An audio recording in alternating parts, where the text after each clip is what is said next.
Okay, well, we are thrilled to have all of you volunteering and to be a Youth Astronet mentor. And if you can, actually, Erica, sorry, I'm going to interrupt here and make you a co-host so that you can control the audio and things like that. Great. Okay. We're so glad to have you volunteering for the to be a mentor and an actual e-mentor for this online project called YouthAstroNet. And this project is funded by the NSF, and it's under NSF's iTest program, which is actually it's a program to help develop, as NSF calls it, a more diverse, skilled, and innovative STEM workforce. So the core team here in the Science Education Department for the project is composed of myself. I'm the project director for YouthAstroNet. Erica, who's sitting behind me and also has a window of her own, and she's actually the online community coordinator and will often be your key contact for being a STEM mentor, and will be kind of matching mentors up with classrooms and helping keep the community going. Frank Sinkowitz, who is the telescope engineer for the microobservatory telescopes, which are the key tool that are being used by all these students all over the country. Aladdin Ibrahim, who's our IT specialist, our web developer, and you'll soon see the tools that he is keeping up. And then we also, other members of the Science Ed department, including Phil Sadler, Gerhard Sonner, Annette Tringa, and Sue Sunbury, are heading up the research aspect of this project. It's the I have a giant truck outside my window.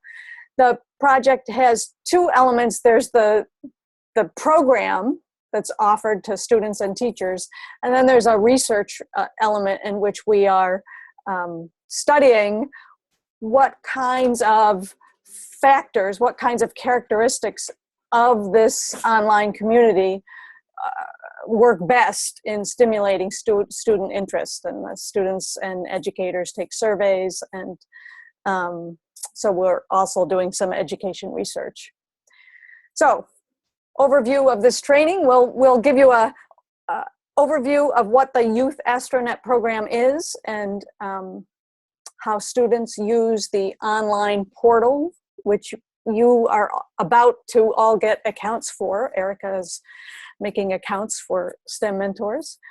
We'll talk about your role as a digital mentor, suggestions for creating open and productive dialogue with kids and classrooms, and a little bit about online safety and some rules about that.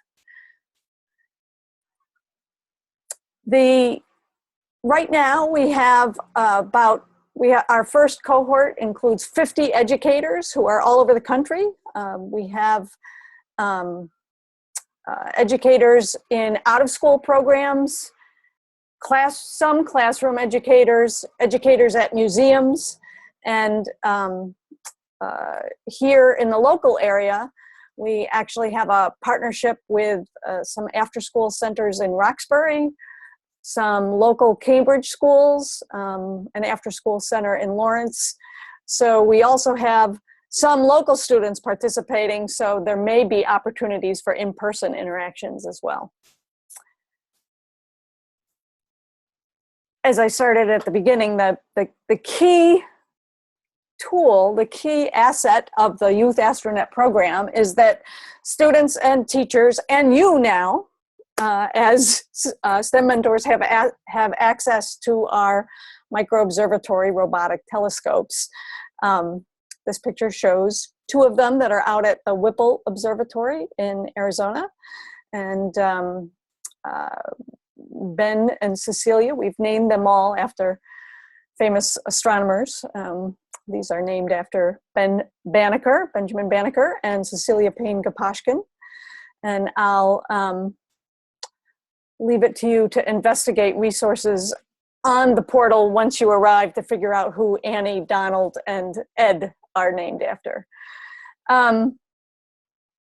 So students access these telescopes through a personalized online environment that we've created just for this project. The telescopes actually have, anyone can access these telescopes at microobservatory.org, but this, for this project, we've created an online portal that has more options for interaction, and that includes activity challenges for the kids, includes discussion forums where they can ask and answer questions, and includes challenges that as they complete them, students earn digital badges. And I guess now would be a good time to show the portal. Is that right? Well, actually, I'm going to get there in 2 slides. So the essential element of the essential core activities of any classroom or student group that's involved in YouthAstroNet is that they learn to use the telescopes, they learn to use image processing tools, and on our online portal we actually have a version of JS9, which is the browser-based image processing tool that we're modifying to be accessible to naive image processors. And then they do a variety of activities that allow them to interpret their images in different ways, or learn astronomy, or learn about image processing, or learn about robotics. And then the final essential element of the program these classrooms are doing is that the teachers and students end the project by some sort of capstone project. Some kids end up making physical exhibits of their astrophotography images. Kids have made astrophotography exhibits. They do projects on astronomy topics like the phases of the moon. Some classrooms have made online videos that they create a 30-second video using their images and telling stories about what they learned. So there's a whole variety of capstone projects. As I mentioned, the online portal itself has these tools for accessing the telescope and creating archives of images. I'm going to show you that now by going to, this is actually the public portal to MicroObservatory, which you get to using the URL microobservatory.org. But down at the bottom here, you'll see there's a link to the YouthAstroNet portal. And so this is the area you're going to have an account for. And we have three portals. The main one, the YouthAstroNet activity portal, is the one that the youth use and that you'll be using to interact with the youth in classrooms. This educator portal is just for the educators in the project, and you will also be subscribed to the educator portal. And the parent portal is something we haven't quite got going yet. It's a future element of the project to engage parents of the youth. And so it may be that we allow you access to that as well, but we haven't quite figured out how we're using that. So in the activity portal, which is based on an online content management system, we're using Moodle. I don't know if any of you are familiar with that, but at any rate, you'll see that we have a number of forums, discussion forums. You'll be able to explore more. You can see we've had a lot of recent activity since I was last on the other day from students and teachers. But this box here, the microobservatory robotic tools, are the main things we want to make sure that you know how to use. So after this training, we do want to make sure that you experiment yourself a little bit. If I click on that, there's three main tools. One, to send a request to the telescope. One, to get your own images that you actually requested. And the third, to use those images in the browser-based image processing. So I'll just go through those three steps quickly here. We have a kind of user-friendly for non-astronomers. They get to select from objects in our solar system, galaxy and beyond. If I choose the Andromeda Galaxy, I get some choices, field of view, exposure time, along with some hints about exposure time, and filter selection. So I want a clear filter, and you'll note it says it was requested for M. Dussault. I'm going to take another one with multiple filters. It says click here. And so if I click here, I go to my image log of all the images I've taken. And you can see I've been active, but these images here are all pending, the ones I just took. I took a Andromeda Galaxy through the clear filter, and I asked for red, green, and blue. So kids can do true color composites using the telescopes. And there's a lot of other projects as well I'll mention later. So now if I want to process one of those images, let's say I want to take a look at this Trifid Nebula that I took the other day, if I can either click on it here or back in that other menu where it said use JS9. If I click on it here, it opens in the image processor. And we're actually working on updating the JS9 image processing tool actively, so things will change as you use it, and but students can see that a raw data image doesn't look like it has much in it, but as they manipulate and use things like log scaling and set the background of the image to 300 here, they can get things to pop out of the image.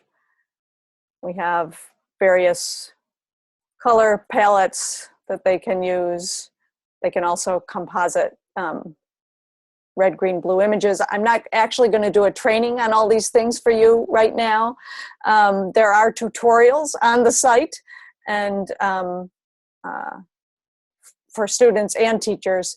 But one thing we do want you to be familiar with this tool, because one of the most important things you can do as a mentor is to comment and give constructive feedback on how the kids are using the telescope and suggest projects or ways they can improve. I'm going to go back to the slideshow now. And now I want to talk a little bit more about the mentorship aspect of this project and our goals for that. And I'm actually going to, I think I'm going to transfer the talking points to Erica now. Just so you can hear another voice. And since she's she'll be your go-to contact on the mentoring activities for the project. All right. Can you hear me if I just talk right now? Are people hearing? Not very well. Not very well. Okay. Maybe we do need to change places. Try that. No. I can mute myself though. Yeah. Let me mute me. Okay.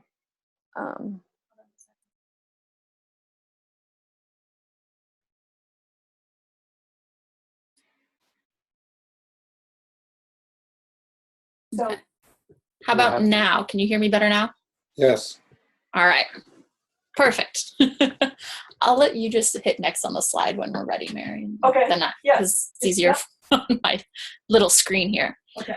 All right. So I want to take a minute to talk about our goals for your interactions within the community and how we see you interacting both with the students and the educators. And we really see it as a community mentoring. So this is not going to be one-on-one mentoring with each student, although you will have opportunities to comment and ask questions of individual students. We really see you as a community of mentors interacting with each of these classes. And as a group, we have some goals that we hope to achieve from this mentoring opportunities. We hope to increase students' STEM self-efficacy and achieve related choices, dispositions for science-related careers. So we really want to build that identity as a STEM person as they see themselves within the STEM community.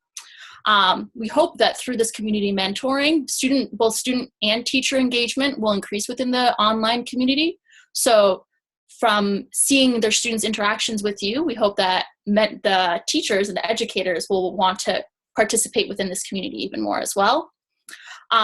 We hope to bring awareness to yourselves in effective STEM mentoring practices through practice, as well as a community of mentors talking with each other. We're actually going to create a forum within that educators portal for you to ask questions of each other about your efficacy, things you struggle with, things you think you did really well.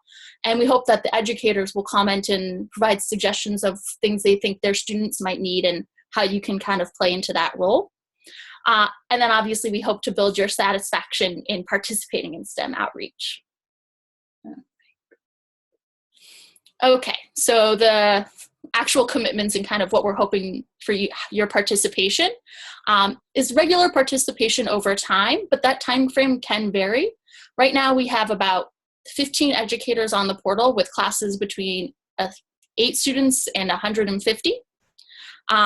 And those classes are taking place over, some of them are week-long intensive programs, and others are taking, we've got one group that's been on for 2 months and are on for another month or so. So these interactions they vary based on what works for that particular program. We plan to assign you each one classroom, one group of students, but that doesn't mean you can't go on and interact with other students within the portal. But so we don't overwhelm you with the hundreds of students that are on the portal, you'll each be assigned one group. But we do hope you'll go in and kind of peek around and see if anybody's got anything interesting. There's a section on the portal for students to ask general questions of STEM mentors. And so that's a great place to kind of check other classroom questions that you might have an answer to that perhaps their particular mentor doesn't have an answer for. Is there any place you want me to show on screen? I think we've altered it for the moment. The forum, the questions for scientists forum, just so they know where to find it might be great. Okay. Mary's gonna pull up the student portal, the activity portal here. So there's a forum called Questions for Scientists. And so right now, Frank's been answering a lot of our questions. There's been a lot of telescope questions. And these kind of vary. I can't see. So this particular student had participated in a brief webinar with Frank showing the telescopes, and they had a follow-up question about resistors. They were very interested in the engineering that went behind a telescope. So Frank was able to go back in and answer some of those questions and provide further interactions for them. So that's a place that is great for your mentors to generally check in on. There's all sorts of questions we've had questions about specific objects. We've had questions about kind of general astronomy questions. We hope that there'll be more questions as the students get more comfortable with the portal about careers and just what it's like to be a scientist and what that really means. So this is a great place to check in. But if you want to go back to the main portal, each group will have their own sections within the other forums. So within astrophotography, in the upper left-hand corner there, you can see separate groups. You'll be able to see every group, but you'll be only assigned one group to kind of check in on. So I think there's a pretty good, Cool Star has been posting images in here within their astrophotography. They did a post with either a description of their image or a astro poem to go along with their processed images. So these actually just came in like 2 days ago, yesterday, I think.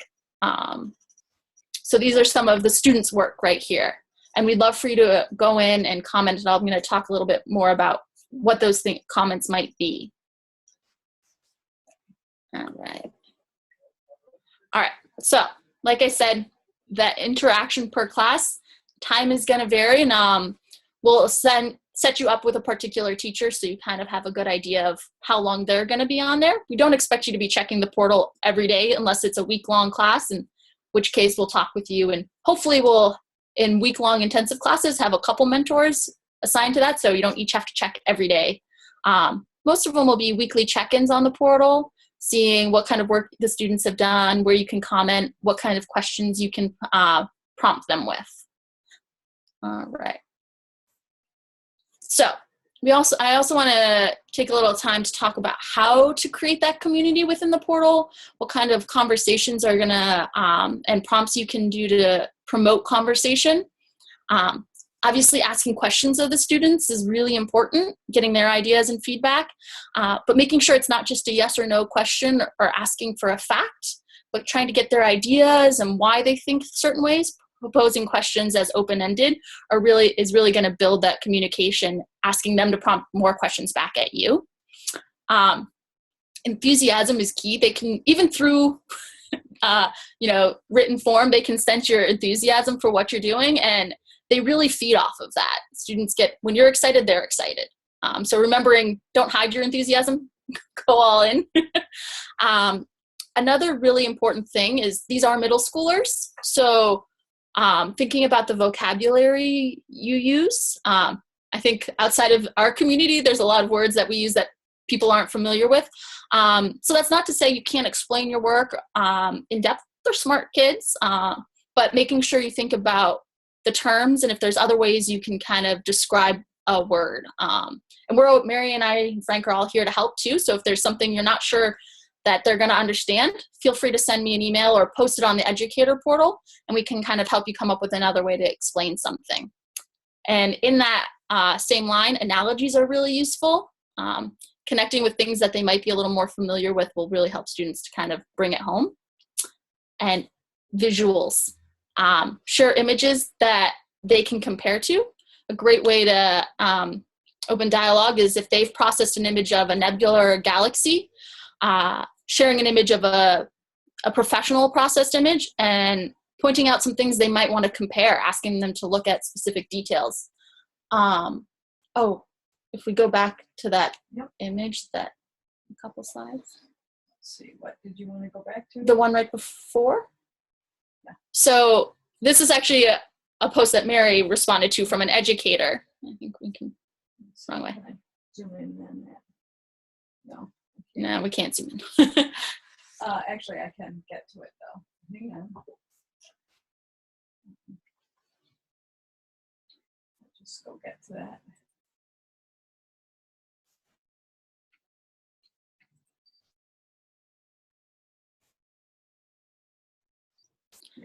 So this is an image that the educator processed themselves. And Mary took an opportunity here to point out the different colors in the stars. So this was a true color image that the educator had processed, and asking them to kind of compare them and giving them a chance to kind of see a detail they might not have recognized on their own. A lot of students are going to see that and go, oh, they're all kind of white stars. But by having them do some close looking, they were able to make a connection that they hadn't made before about the color of stars and what that means. And you could even take it further with a student, asking them to start off with asking them, look closely at the stars. What do they look like? Are they all the same color to you? And then bringing that back and having a longer conversation with the students. There. And then, of course, sharing stories of your own work, at times that if a student's struggling with something, maybe talking about a time when you were learning how to do image processing yourself or another task that, took you a long time, helping to build that persistence in the students is really key. So helping them to see they're not the only ones that struggle is great. All right. And next we actually have some tips from SciGirls. It's called the SciGirls 7. These are all research-based tips and suggestions that were designed specifically for engaging girls in STEM, but these tips all work for engaging any youth participants. And we're actually going to put a larger, I'm just going to pull it onto the screen, PDF that kind of helps you dive a little deeper into what these tips mean onto the portal. So you'll actually have a chance to look through that. And it's got suggestions on how to implement each of these tasks. Did you want to say something? No? I'm not on. Yeah. But helping to, some of them are going to be harder as a mentor from a distance to incorporate, but helping them to find personal meaning, relevance can be something that you found personal relevance to work that you're doing here. So that's something you can definitely connect to with them. Keeping the open-ended projects, so giving them investigations, and I'm actually gonna, in a second, go through some investigations the students can do with the portal with images from Micro-Observatory. So I'll give you some ideas to be able to share with the students. Building their confidence, but not just saying they're already good at something is a great tip. So saying they've worked hard is better than saying you're already good at it. Things like that. And so that's this PDF will be in the portal for you when you log in, and you can kind of take your time to kind of peruse that. All right. And so do you want to talk about these very since? Yeah, Yeah. sure. Back on here.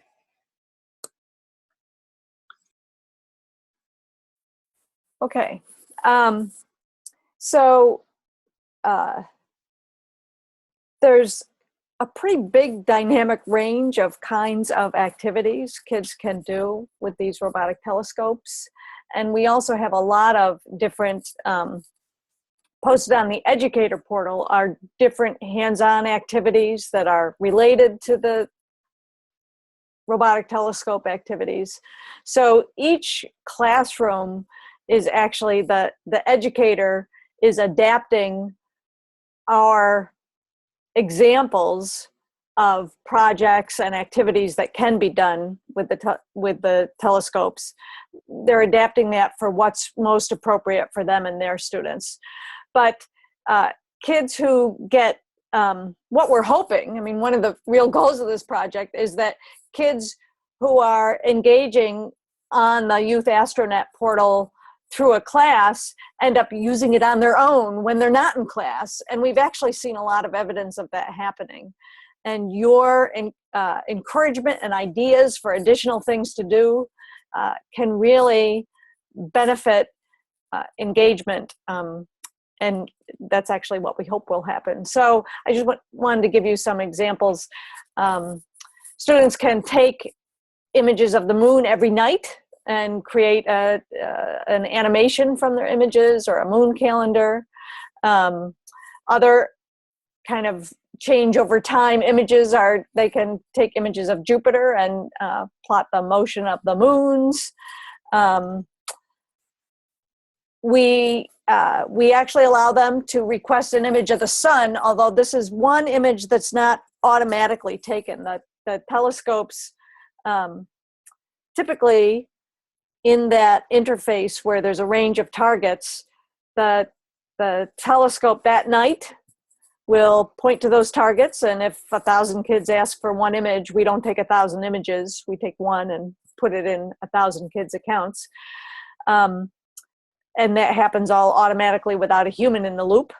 But for the sun, there actually is a human in the loop, which is typically Frank. Because we have to put a solar filter on the telescope on the roof here at the CFA. And of course, that can only happen if the sun is shining. So Hasn't happened this week. it hasn't happened this week, yeah. So I noted that in my list, the sun request is pending or failed. But at any rate, if students do take images over time, and lately there have been a number of spots, they can follow sunspots over time. The thing about the Micro-Observatory telescopes that's different from the way kids normally learn about astronomical images is that they're, images that are all taken through the main camera are all at the same angular scale. And this is a great opportunity to help. A lot of times our students are somewhat disappointed. The first thing they go to take pictures of are Saturn and Jupiter.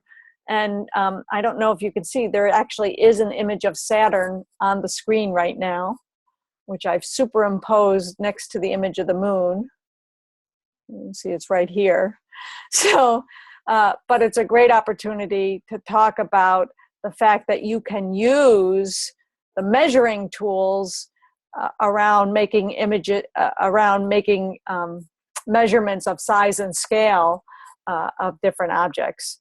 And so these are all images taken through the main camera. And so you can see that you can point out that the Andromeda galaxy, if it weren't so dim, is bigger than the full moon in the sky. And you can talk about size and scale.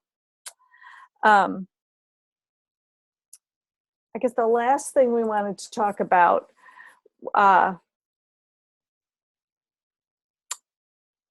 before question and answer session is online safety.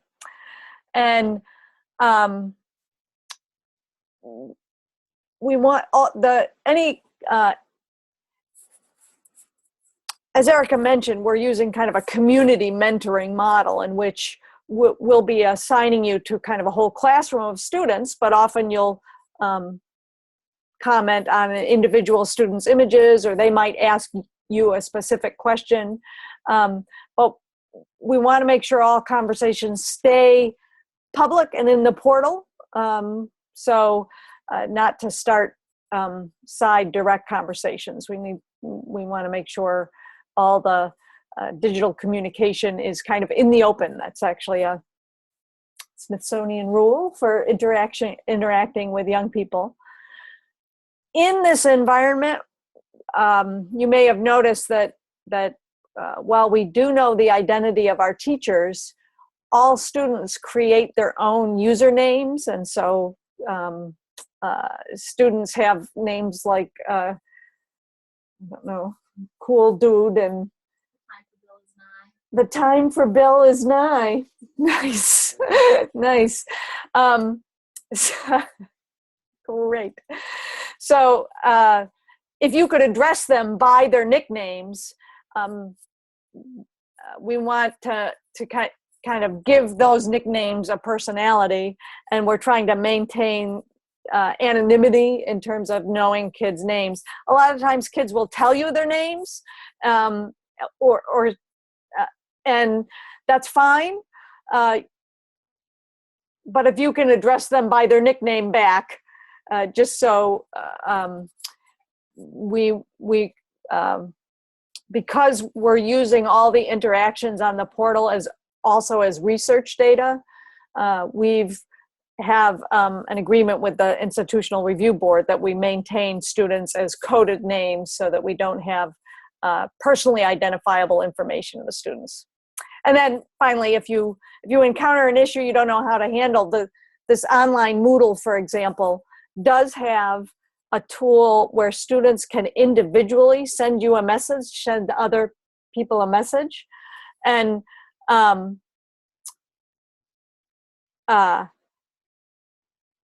if they do that, one strategy is to reply back, I'm going to answer this in the portal, and then put the question and the answer back in a regular forum thread.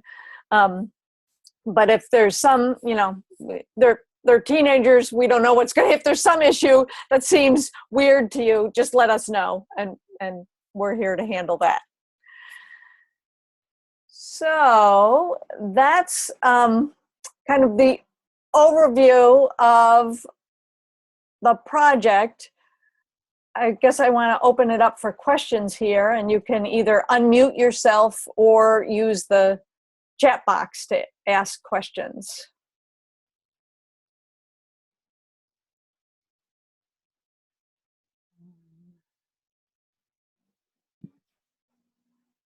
I'm giving what's called wait time here, which is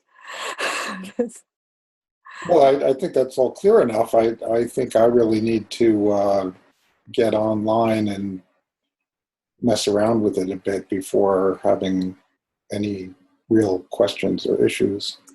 Exactly. Yeah. And so either later today or sometime soon, Eric is going to be sending you an email with how to log in so that you can all experiment, play around in the portal, take a look at what students are doing and ask us questions. In the meantime, we're going to be talking with the educators about assigning probably 2 or 3 people to because right now there's probably only around 10, between 10 and 15 classes that are active. And so Eric is going to be doing just a little bit of matchmaking. This is iterative. This is an experiment for us. This is really the first time we're doing it. So we want to see how it works best for you, that it's not onerous for you, that it's something you feel like you can keep up with, so that it is useful and helpful to the students and educators. But over the next week or so, Eric is going to be doing some matchmaking between active classrooms and small groups of you guys. We have a bunch of questions. Christine, exposure recommendations, object specific. Okay, yes, oh, I see, all right. Yeah, they are. And one of the ways we've made microobservatory universally accessible, in other words, that thousands of students can use it at once, is that we limit the number of targets. In this interface, we only offer a limited number of targets.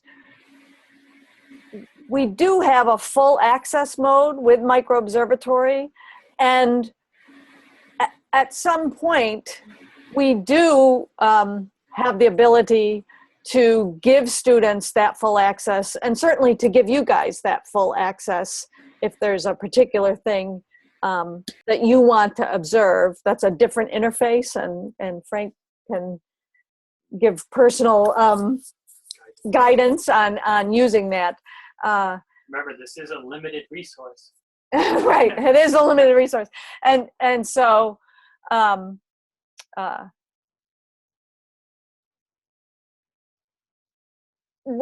right now, because typically we maximize the ability of naive users to take images of a range of different things. But if there's some project and you end up having a good relationship with an educator and you want to guide them in a project, we can certainly help make that happen. Yeah. Great question, Ed, about the assignment of mentors with different backgrounds. I think we're likely to choose 3 mentors per class, 2 or 3, with and probably looking for diversity in both personal characteristics, male, female, diversity of job, career, computational focus versus astronomy focus, or astronomy focus versus earth science focus. So I think that's something we have to experiment with. I think we're going to learn with you as we go, and so. And feel free to drag in a colleague that you think might help address some issues. Right. And to have them become part of this experience as a mentor. Absolutely. Speaking of which, dragging people in, Christine asked, how many have we got? I've got 18 on my list right here. Okay, we have 18 so far. So if you have colleagues or students that you think might enjoy this, we are, we're interested in. We're not sure what the optimum number is. This is a community that's going to grow over the next couple of years. This project continues, so Grow this summer. it's going to grow this summer. Yeah, actually. Other questions?